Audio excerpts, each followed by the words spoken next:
Everyone's fun around. My name is Jordan. This video will be for Wednesday's 9-game slate that we have. I'm going to try to make this as quick as possible since the games or this video is coming out later. So you will see images that come up on the screen on both sides. It's from a data app called Outlier. There will be a link in the description for a 7-day free trial for Outlier. And like I've mentioned, if you do well with this and you feel like giving back on this analysis, I have a Cash App and Venmo in the description. I don't want to charge for anything. So it's just, if you do well, then you can just support the channel so I can keep making these analysis. So let's jump into this first game. It is going to be the Nuggets versus the Pacers. Nuggets are 7.5-point favorites. Aaron Gordon, Christian Brown, and Strother are all out.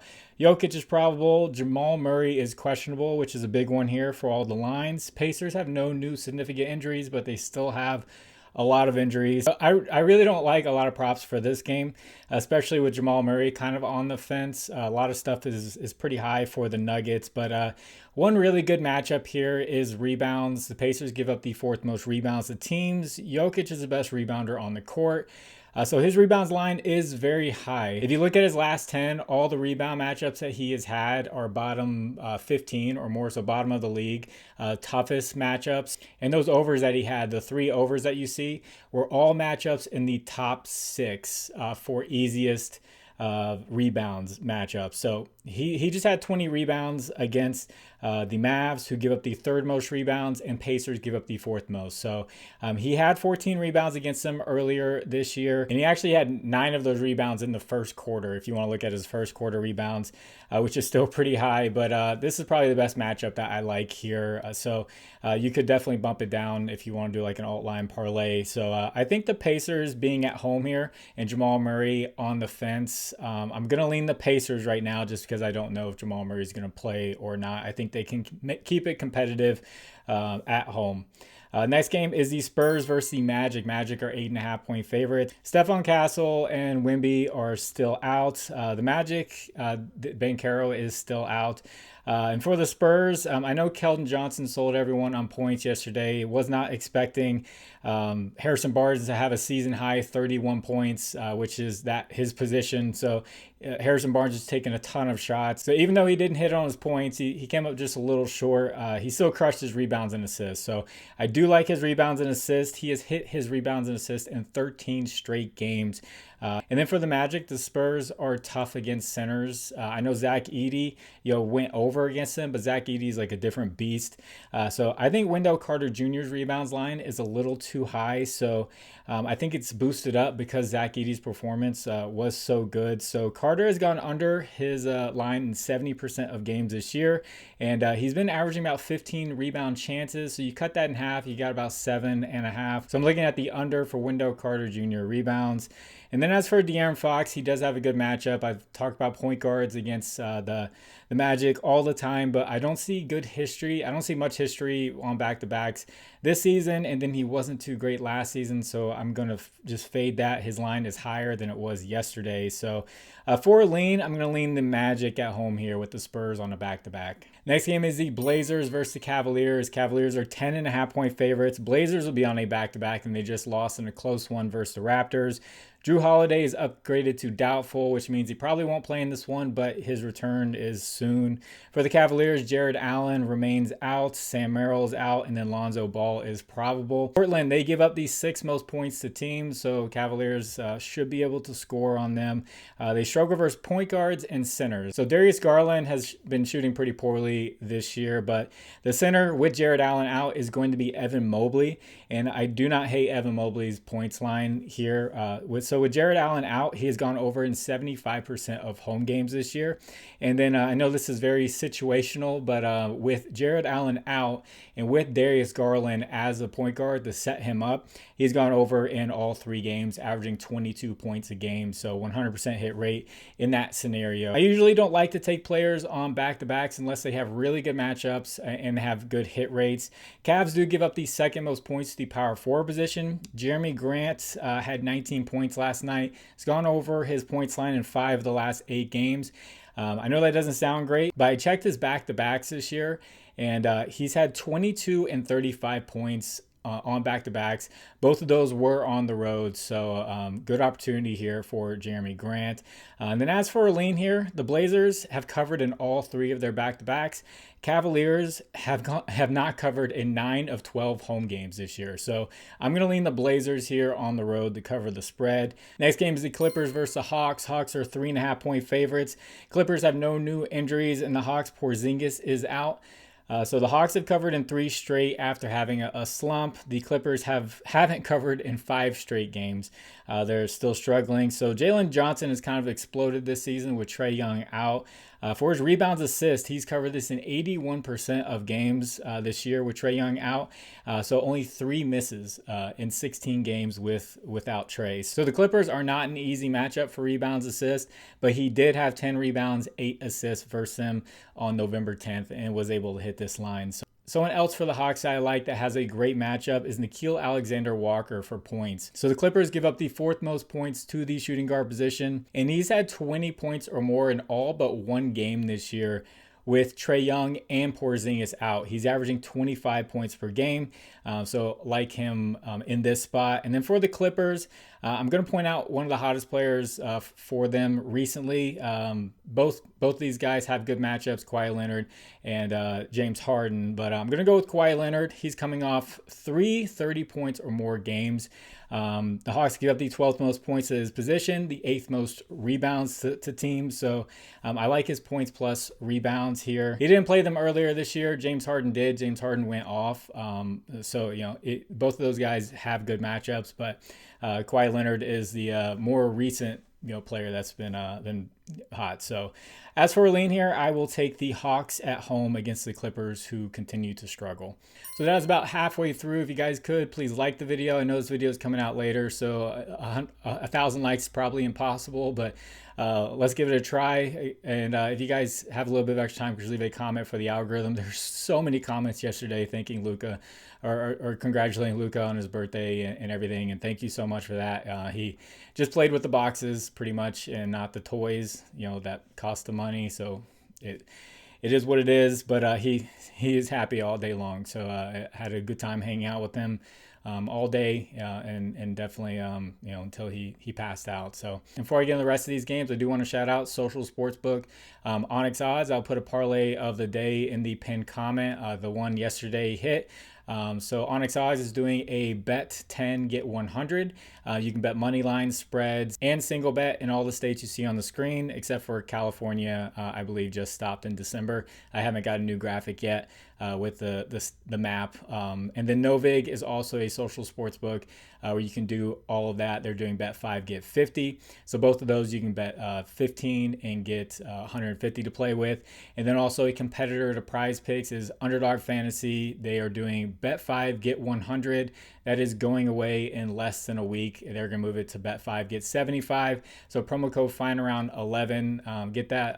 If you don't have Underdog, get that bet 5 get 100 before it changes and you lose $25 on it. So links will be in the description and the pinned comment for those. Next game is the Hornets versus the Knicks. Knicks are 8.5-point favorites. For the Hornets, Brandon Miller is out and LaMelo is probable. For the Knicks, they have no new injuries, and they will be on a back-to-back after a tough game versus the Celtics last night. They seem to play pretty well on back-to-backs. It's just I think they played so many minutes with Tom Thibodeau last year that now that they're playing less minutes, it's like, okay, whatever.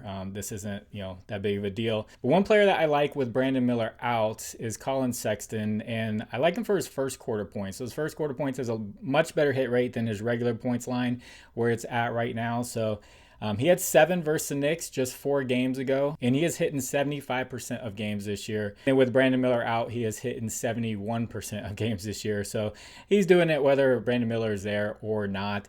So like Colin Sexton. And then a player who has a really high line and a bad matchup is going to be LaMelo Ball. I know his line is high because Brandon Miller is out, but he has gone under an 86% of games this season. And even with Brandon Miller out this year, he's only gone over in 1 game, and that was the very first game against the Wizards, who are one of the worst defenses in the NBA. Knicks give up the 4th least points to the point guard position, and he just had 11 against them recently. So for the Knicks, after facing a tough Boston team, I do like Josh Hart for his assist. So he just played the Hornets and he got 7 assists. He didn't get many last night, so I think that's why this got bumped down a little bit. But he recently moved into the starting lineup. So playing 30 minutes or more, he's cleared this assist line in 78% of games this year. Hornets are giving up the third most assists to teams. Then playing at home with 30 minutes or more, he has a 100% hit rate on the year for assists. So as for a lean here, I gave the Hornets the benefit of the doubt when they were playing in Charlotte against the Knicks, and they were fully healthy and they got blown out. So I'm going to lean the Knicks here at home on the spread. Next one is the Kings versus the Rockets. Rockets are 15.5-point favorites. And for the Kings, Sabonis is out, Dennis Schroeder is questionable, and Malik Monk is probable. For the Rockets, Steven Adams is probable. He just rested the last game because it was a back-to-back, so he'll be playing in this one. And this matchup is hell for centers. So Drew Eubanks, center for the Kings. He starts, but he doesn't play many minutes anymore. He plays 13 to 14 minutes. He's gone under his rebounds, assists in 70% of games this year with Sabonis out. Playing just a little over a quarter in a really tough matchup.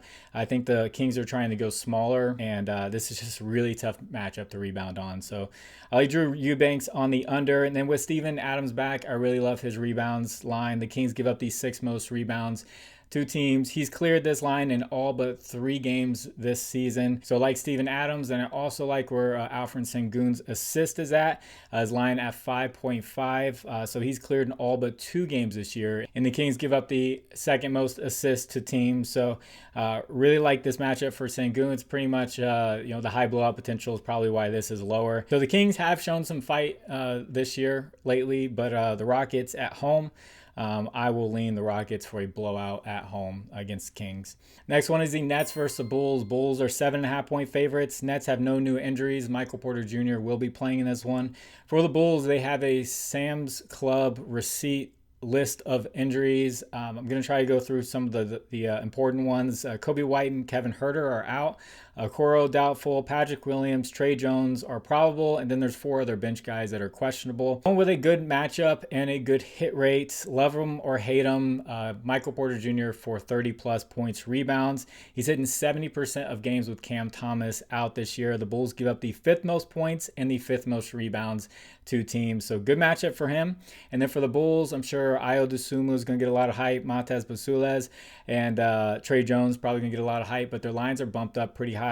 One guy we know who's going to play a lot of minutes and get steady volumes, give me Josh Giddey and his 3-points line just to make 2+ threes. He's been hitting pretty consistently. So last 5 games, he's made an average of 3 threes a game, and the Nets give up the 10th most threes to teams. So I really like where that line is at. So as for a lean here, the Bulls are really beat up. The Nets seem to play a lot better with Michael Porter Jr., and they can cover against other teams. So I'm going to lean the Nets to cover here on the spread versus the Bulls with them being very beat up. So next game is the Pistons versus the Bucks. Pistons are 4.5-point favorites. Pistons have no new injuries, and then Giannis is probable to play. Kevin Porter Jr. and Gary Harris are questionable for the Bucks. So both teams did not play too great at basketball last time around. The Bucks lost to the Wizards on the road, and then the Pistons barely beat a Hawks team that was on a back-to-back. And then this prop is a little unexpected when I saw it, but it's got a nice hit rate. Duncan Robinson over rebounds assist. Seems pretty low. He's hitting 8 straight games and 75% of games on the season. He's playing 30 minutes a game. His minutes haven't really gone down with all the other guys returning from injury. So he had 3 rebounds and 2 assists versus the Bucks earlier this year. That was just 5 games ago. So I like that random one if you just want to throw that into a parlay. And then the Bucks, they give up the 10th most rebounds, and they're in the middle of the league for assists. So rebounds, another guy for the Pistons that I like is going to be Cade Cunningham for his rebounds. He's got a really good matchup for points, but his points line is kind of high, but his rebounds line seems a little low. So he's averaging 9 rebounds a game over the last 5 games. He's hitting 7 of the last 8 games. And then against bottom 10 rebounding matchups, he's averaging 8 a game, and he had 8 versus the Bucks earlier this year. So love where his rebounds line is at. Like I said, it feels kind of low.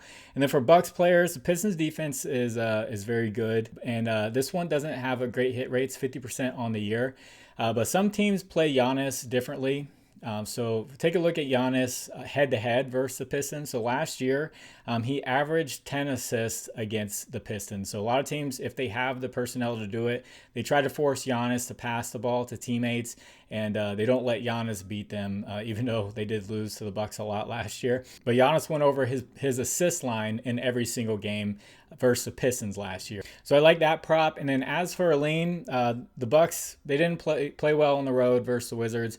They will be at home here. I expect them to play better, so I will take the Bucks as underdogs versus the Pistons. And before I get into this last game, I want to share a chalkboard slip with some of the plays that I have shown. So I'm going to use a rare 20% payout boost that I pulled from one of the chalkboard packs, and I'll be using Nickeil Alexander-Walker for points, Steven Adams for rebounds, Cade for rebounds, and then Josh Hart for assists. This will give me $25 to pay $236. Code is fine around 11. They will do a 100% match up to $100. There will be a link in the pinned comment and the description for chalkboard. Try it out if you want to tail me on that.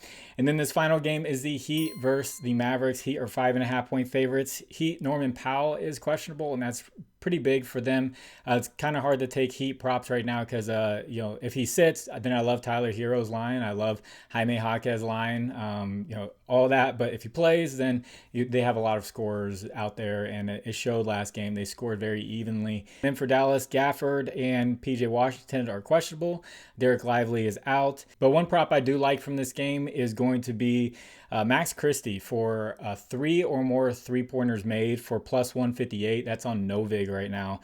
So he has a 68% hit rate on the year for plus 158. I'll take that any day.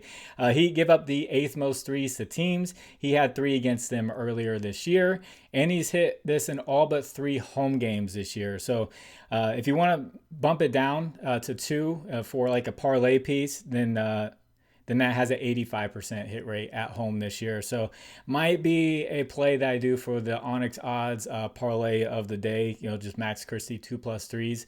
But I definitely like that payout, just for the straight bet as well. As for a lean here, the Mavericks have been pretty tough lately, especially at home. Anthony Davis has been playing really well, but the Heat have been they've been hot. No pun intended.